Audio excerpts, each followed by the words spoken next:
Hi friends, this is Stephanie Calis. I am the editor-in-chief and co-founder of Spoken Bride, a lifestyle blog and ministry for Catholic brides and newlyweds.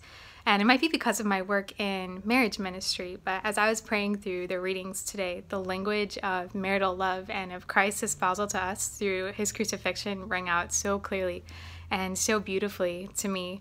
Listen to this first reading from Genesis. God says to Abraham, "My covenant with you is this. I will render you exceedingly fertile." He says, "I will give to you and to your descendants after you."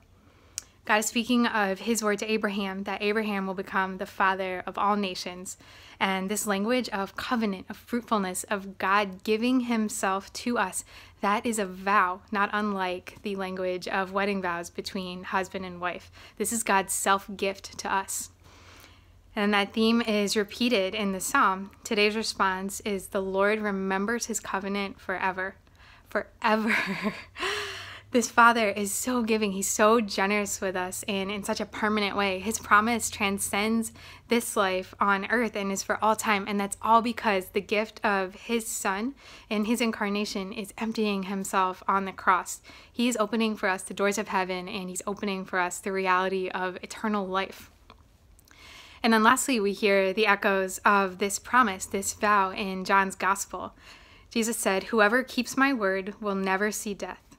This verse stood out to me and brought to mind a passage from Karol Wojtyła's play, The Jeweler's Shop. And Wojtyła, of course, was the future St. John Paul II. So I'll share this passage with you now and leave you with that. Into my book. He writes, "You would then hear him speak, 'Beloved, you do not know how deeply you are mine, how much you belong to my love and my suffering, because to love means to give life through death. To love means to let gush a spring of the water of life into the depths of the soul, which burns or smolders and cannot burn out." It cannot burn out.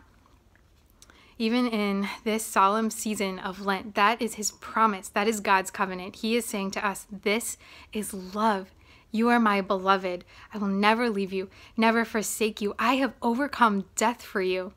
Even during Lent, we have this hope in our faith. We have the hope of the resurrection because our God is a God of promises kept, a God of free, faithful, fruitful, and total love for his children.